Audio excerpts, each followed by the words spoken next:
On the 23rd of May 1995, the final chapter of Dragon Ball released in Japan, saying farewell to Goku and friends after over a decade of manga releases by Akira Toriyama. While the series continued with the Dragon Ball GT anime series just a year later, as well as the countless merchandise and video game releases, the main story of Dragon Ball had ended, with Akira Toriyama only being involved with some character designs for GT and creating the concept for the short film Yo Son Goku and His Friends Return, which released in 2008. 1 year later, a film by the name of Dragon Ball Evolution released that attempted to adapt Akira Toriyama's story into a live-action version, and Toriyama hated this film. So much in fact that he didn't want Dragon Ball to be remembered for this, a film that is often considered not only to be one of the worst film adaptations ever made, but flat out one of the worst films ever made. Nice swing, good form. And that was the legacy that Evolution was set to leave on this franchise, until Toriyama decided to step back in with the releases of the feature films Dragon Ball Z Battle of Gods in 2013 and Dragon Ball Z Resurrection F in 2015. But that was merely the start, as the same year as Resurrection F, Dragon Ball Super was released as both a new anime and manga series. While the anime and manga were created alongside one another, they both shared story notes created by Toriyama. However, it was up to the different anime and manga teams to fill in the gaps, and so the differences between the anime and manga can be pretty fascinating to dive into. For the manga, Toyotaro was chosen by Toriyama to draw the illustrations and storyboards, while Toriyama handled corrections and the dialogue. Toyotaro had previously created his own fan manga titled Dragon Ball AF. It's probably the most well-known piece of fan work from Dragon Ball. I've never read it myself, but perhaps that will be a topic for another day. Toyotaro's art can be rather divisive, as he has a tendency to draw some samey looking poses, along with sometimes struggling with anatomy. That and his panelling early on was really not great. It was often far too cluttered and overstuffed with panels, which didn't bother me on my initial read, but then going back to Dragon Ball and comparing the two, it's night and day. Dragon Ball's manga gave a lot of room for the artwork to breathe, which Super early on struggled a lot with, as there's just too many panels and so many pages, half of which don't even really need to be there, and it just makes the artwork less impactful and impressive, which is unfortunate for a series like Dragon Ball with an emphasis on bombastic and flashy fights. However, don't get the wrong impression, I really do like Toyotaro's artwork overall. It's not as good as Toriyama's, but I honestly wouldn't expect it to be because of how long Toriyama has been drawing manga professionally. To jump ahead a bit here, Toyotaro greatly improved as the manga continued, improving with panelling, and some of his drawings later on are just simply incredible, and I'll get to those in due time. Gotta say though, I love the covers for Super's mangas. The covers for the prior manga I also do really like. I mean, it's Akira Toriyama, how can I not? But I just like seeing the art be actually related to the arcs in the volumes, even in small ways. Some are cool looking action set pieces with the heroes and antagonists about to go to town, and the others are just more slice of life and yet have these little elements from them that call in from the arcs that they echo. So I think they're pretty neat overall. My favourites have got to be Volume 15 because it just goes hard, and Volume 19 because it makes my heart melt. I also love the little addition of seeing characters on the spines of the novels, all flying together. It's such a charming little inclusion, although it's somewhat annoying when they don't line up perfectly for one reason or another. I think some of you have probably noticed that my volumes look a little tanned. I used to put them on this windowsill here, but I didn't really take into account that there's this massive ball of plasma in the sky, and before I realised this was what I got. Thankfully the pages inside are completely fine, but that doesn't take away from the fact that I am an idiot. One more thing I'll mention about the art are the coloured versions of them. Sometimes I do think they look good on the characters, I especially love the way that Super Saiyan Blue looks at times. But I do feel like the colours overall are just a bit too saturated for my liking. I mean, don't get me wrong, Dragon Ball has saturated colours just all around, but I just think it's a bit much and it just kind of feels like visual overload. Sort of takes away from the artwork a bit as well and removes some of the detail in exchange for bright colours.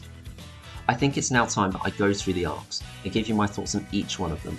I won't be covering every arc in this video, otherwise I'd never get this video out by the end of the summer. Failure. So I'll be going up to the Universe Survival arc for this part 1. I won't be going super in depth, I swear that pun was unintentional. There's plenty of videos on YouTube that already do that. I'll be comparing these to the anime and going over some details about them that stick out to me. I'll also be spoiling all of these arcs rotten, so I'll include timestamps so that you can just jump to any arc that you want, and I'll do my best to not make this video longer than all of Doctor Who. Starting off with Battle of Gods, Super's first arc and retelling of the 2013 film with the same name. The story that introduces Lord Beerus the Destroyer, who has a premonition of a Super Saiyan god, and sets out to find this warrior worthy of being his rival, where he encounters Goku and later his friends on Earth. After losing his fight against Beerus in just 2 minuscule attacks, it's up to Goku to figure out the mystery behind this Super Saiyan god, and Vegeta to keep Beerus in a good mood in any way he can to prevent the Earth's destruction. Okay, he's been drinking more than Gohan. Now, Dragon Ball Super goes over the events of Battle of Gods and Resurrection F films in order for viewers who watch neither movies to get up to speed on the series, which is fair, but the results of that aren't pretty. Super's anime debut is pretty infamous for its first 2 arcs, because of the horrendous production schedule over at Toei Animation. It gave way for the first 2 arcs having awful animation, music and pacing, which grinds the story down to a slow and agonising pace. This is no way to watch these first 2 stories in my opinion. The movies do a much better job at all of these departments, and it's unfortunate that the staff at Toei were given such little time to complete these episodes. I say all of this because the manga's version of Battle of Gods has the exact opposite issue. It's far too rushed. A lot of the events of the film are sped through as quickly as possible, while other parts are just completely skipped, like Bulma's birthday party. Even the entire process of summoning the Super Saiyan God happens in just a single page, with several panels just awkwardly shoved in together. Now, I understand why this approach was taken. This was a pre-existing story, so they just wanted to get the essential info out of the way so they could just move on to new material, which is fair, but it just leaves this as an incomplete story by design, and it just makes for an unsatisfying read because of it.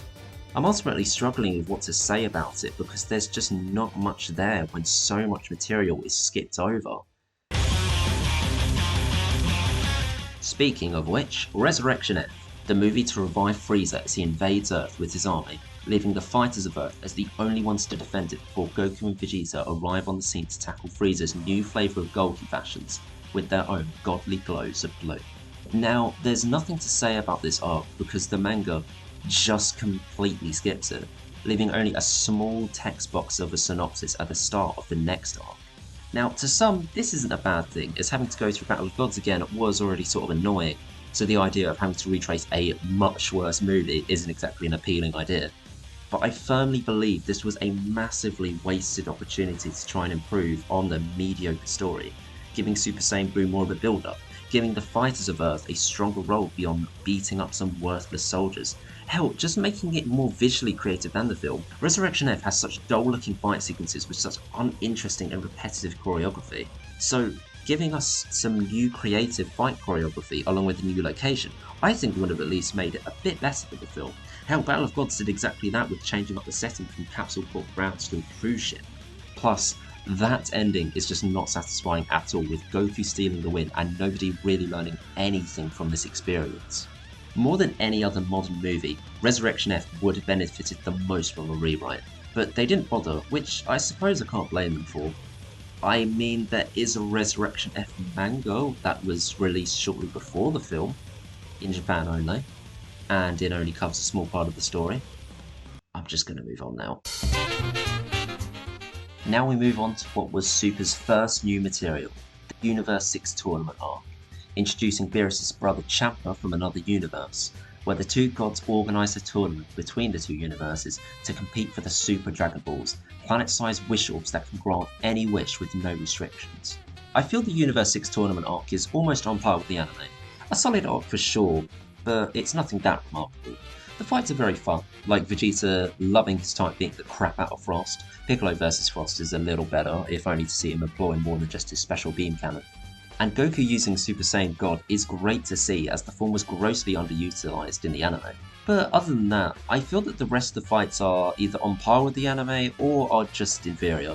Like with Vegeta's fights against Vegeta and Cabba. Cabba's fight hits the same beats, sure, but it goes by far too quickly for my liking, and it lacks the final words that Vegeta teaches to Cabba, which just kind of makes the whole point of the fight feel a bit hollow. I've got mixed feelings on Goku versus here. As I said before, it's great to see Super Saiyan God used here, and the fight itself makes much more sense with Super Saiyan Blue being a form that is stronger than Hit, but is extremely draining, explaining why Vegeta got his arms handed to him by Hit, since he showed the form to Kaba, where he didn't realise how much strength from him is used up. So yeah, the fight makes more logical sense here, but...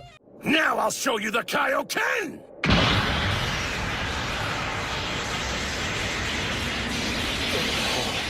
Nothing even as remotely as cool as this moment happens here, which does make reading this after watching the anime feel a little underwhelming. I mean, it's not a perfect moment, there was no build up to the Kaioken returning, and the fight does drag on a little bit afterwards, but counterpoint.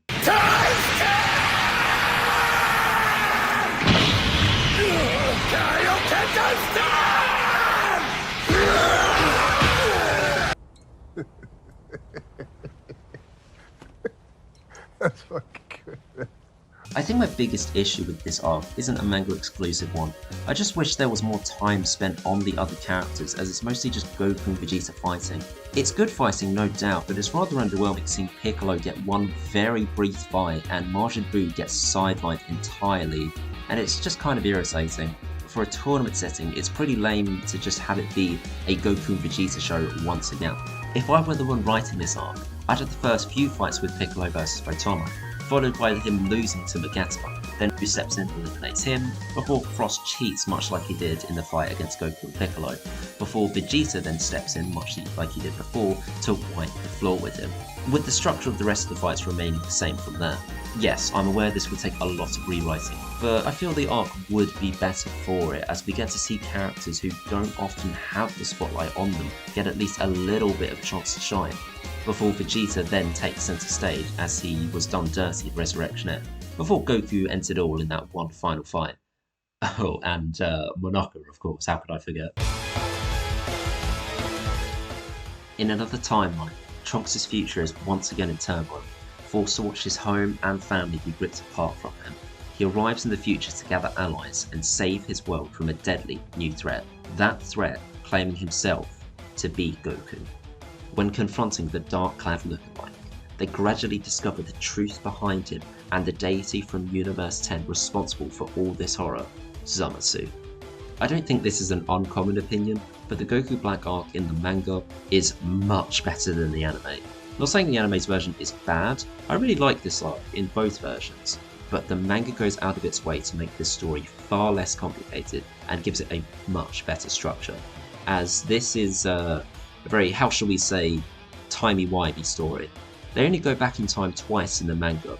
They get their asses kicked the first time, so they retreat, form a plan, and try again better prepared. Christ, in the anime, they go back 3 times, and the second time they go back, they are completely unprepared, and are partially going back to check if the future has already been changed since Beerus killed Zamasu in the present before he enacts his plans. But they know that's not how time travel works.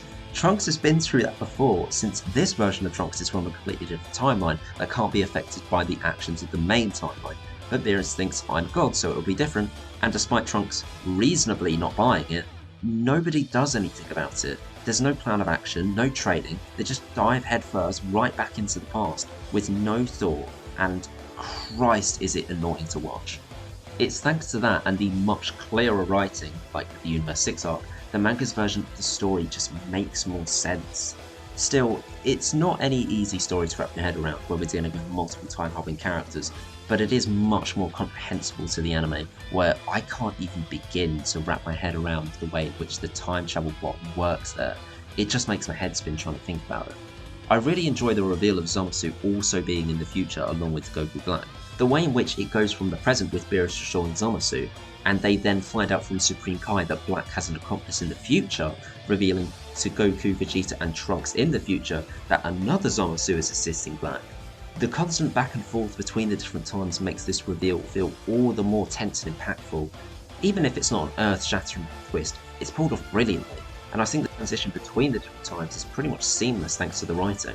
I will say though, I do prefer in which the anime handled the inevitable fusion of Zamasu and everything after, with him morphing into this gross abomination and he goes all apeshit, completely losing the grace his persona once held. He effectively becomes exactly how we use mortals, and I just love this full circle storytelling that makes his character more captivating to watch, with his descent into madness for his quest for divine justice. That and the fight with Vegeta is just really, really cool.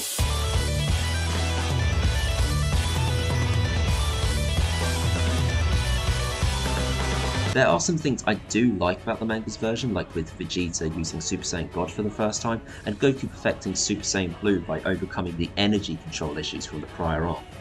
But again, that stuff happens afterwards, and I prefer the way in which the anime handles that material overall. That being said, it's odd how both versions end their fights with very out-of-nowhere abilities, with Goku using Destruction and Trunks using this Spirit Sword. And they look cool, don't get me wrong, but these are the only times in Super where they appear, and I think the term arseball that the community likes to use a lot is actually appropriate here. Fusions and arseballs aside, I greatly prefer the manga, as I find it has a much better pacing and structure that doesn't make me roll my eyes. Except for the ending, of course. It's utter dog shit in both versions, and I have no idea why they thought killing everyone would just be a satisfying or fitting conclusion. Either that or Toriyama got drunk one night and just said, Basically, no one else has a better idea, so fuck it. After some time of peace, Goku recalls the promise that Zeno had made to him about a tournament with all the universes against each other. After visiting the gods of everything, the Tournament of Power is formed, and 10 fighters from all 8 of the competing universes will face each other in a battle royale to decide the fate of their universes. Now, I know that the anime's universe survival arc isn't perfect. The pacing isn't great, and Jiren exists, but I utterly, unconditionally, unapologetically adore the anime's Tournament of Power. The incredible fights, the stakes have never been higher in the series, and I just adore watching characters like Goku, Android 17, and especially the resurrected Frieza in this arc. That being said, I'm a little mixed on how I feel with the manga's version. Okay, so where to begin with this? I think that the exhibition leading up to the Tournament of Power is pretty cool, and seeing the Gods of Destruction actually fighting one another not only makes for some neat fan service, but it gives us a glimpse of Beerus attempting to use what would later be known as Ultra Instinct. I prefer that Goku actually loses his fight against Toppo. That adds a lot more stakes and tension to the upcoming tournament, showing us that there'll be fighters on par with Goku and Vegeta's level, and that they cannot be underestimated.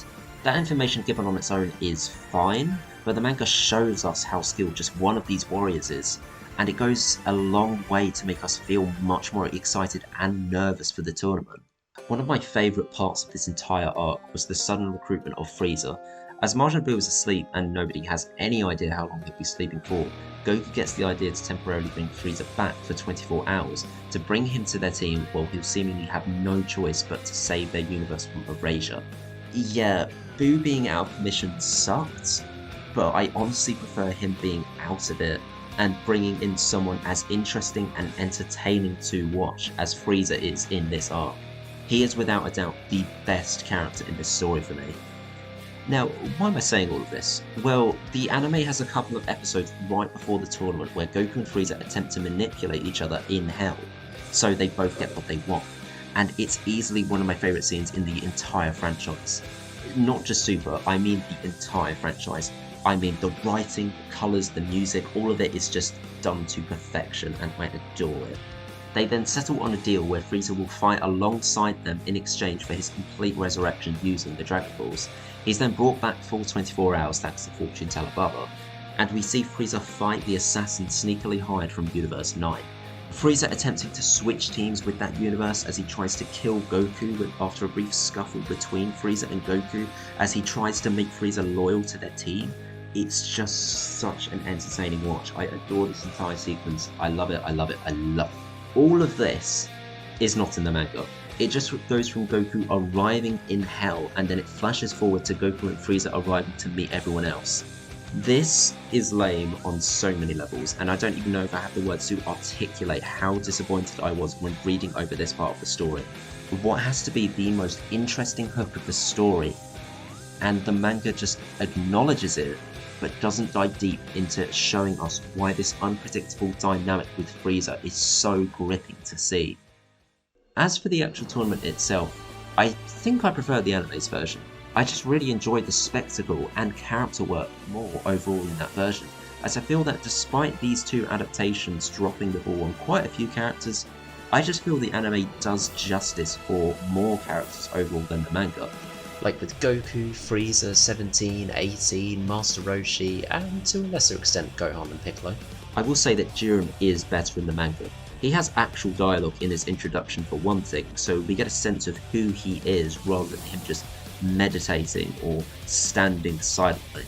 But he's still a pretty weak antagonist.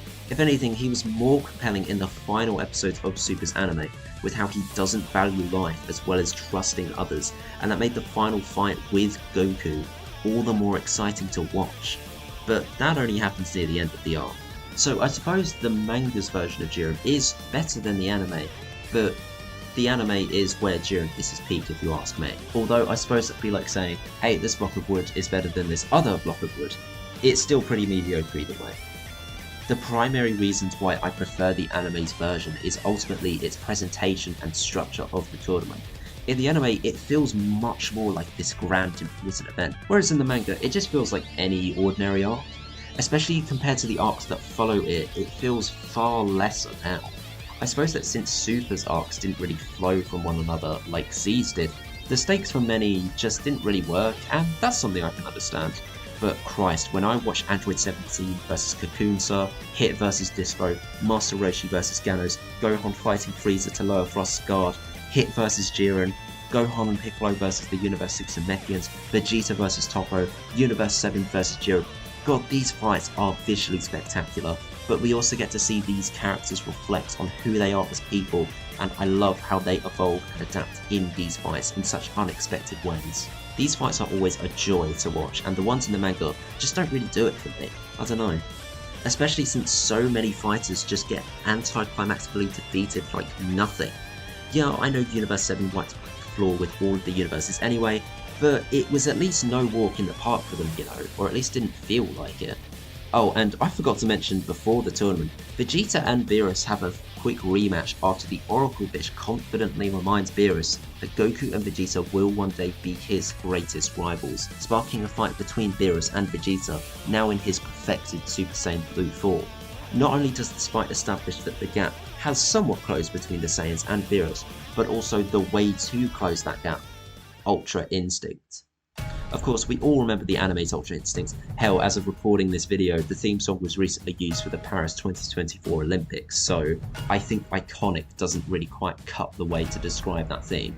In the anime, the transformation is big, flashy, Goku goes all quiet and serious, which isn't very common for Super, only adding to the oh fuck moment as Goku locks in hard. But I do like what the manga does with Ultra Instinct's unveil. In the anime, Goku gets blasted with his own spirit bomb, and as Whis explains, he collides with his own energy and breaks the ceiling of his power, which I'd say makes sense. But the manga gives a more emotional resonance using Goku's past. In a conversation with Roshi, he reminds Goku about the true strength of martial arts, to hone oneself completely rather than just simply trying to gain pure power, telling Goku to remember the lessons that all of his previous masters had taught him over the years, all of which connect with the goal Goku's been trying to reach since Resurrection F, Ultra Instinct. I love this reveal. It might not be as epic, but it helps to make the form feel like something that Goku has always been trying to achieve since he first trained with Roshi all those years ago. It helps to make Super feel like it's closer connected to the prior stories, and makes this power-up feel completely earned in my opinion. And also I like the calm and relaxed demeanour Goku has in this form. You can tell he's not forcing it, nor does it feel unnatural to him. He looks as chilled out as can be, and I love how it just fits Ultra Instinct's whole idea better than the anime, where it's shown to be much more intense. I'm not saying I didn't like that, I mean, it went hard as fuck. But Goku looks like he's much more in the zone here, and simply allowing his body to move on its own. Until Goku then loses it 5 pages later, which means we don't get to see him fight in this new form until another chapter later, where the arc is almost over, and even then that same fight, he achieves the master form pretty quickly, and the form runs out near the end of that chapter, so we barely get to see it at all. Ultra Instinct isn't just a great transformation because of how it changes Goku's fighting style, but also because of the anticipation of Goku attempting to reach that form again to defeat Jiren. as well as the excitement that swells in the audience when he is able to reach it again. In the anime, Goku uses the form 3 times, and it's revealed before the tournament halftime, so we get plenty of time to watch Goku use the transformation and his journey adjusting to it. The form just shows up far too late in the manga for my liking, and there's almost zero struggle or journey to master the form, as we just get Goku calming himself before reaching his mastered form. I know I praised its reveal in the manga, but the way it's used afterwards, especially when comparing it to the anime, it just feels unsatisfying and kind of underwhelming that we barely get to see this new transformation. The one that the series has been building up to for years. Honestly, I think that the Universe Survival arc is one of my least favourites in the manga. For every element that I enjoy, there's always something else that just goes against it, and perhaps the thing that really kills my enjoyment for this arc is that I just find it weirdly forgettable. Everything goes by far too quickly for me to really care about the story, and because of that, I've sort of been struggling on what to write, as there's not much that really sticks out to me. It's all just so meh. Maybe I feel this way since I've been conditioned on watching the anime's version for years. Maybe, but I strongly feel that despite the structure of it being a bit annoying when waiting every week for a new episode, I strongly prefer the structure and slower pacing of the anime, as it gives the tournament a lot more weight, and I find the fights themselves to be much more creative. And the final episode is easily my favourite of the series, as they cap everything off with utterly gorgeous visuals and such strong writing for Goku and Frieza, who again is the best thing about the arc if you ask me, with him finally learning the value of trust, as Goku, Frieza and 17 set aside their grudges and work as one to save their universe in a fight that is so amazing, nothing I say can do it justice. Just watch it if you haven't, it is utterly spectacular.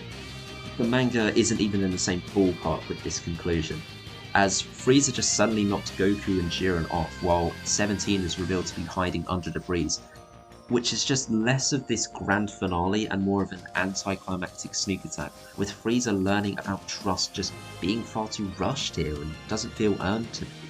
And that ending could easily summarise my thoughts on this arc. It just feels undercooked and underwhelming as a result. Again, there are elements that I find that are genuinely better than the anime, but most of what's here the anime did much better. I know there's some stuff I didn't cover with these arcs, but I don't want to ramble on for too long, and I have a whole nother part 2 that I need to work on.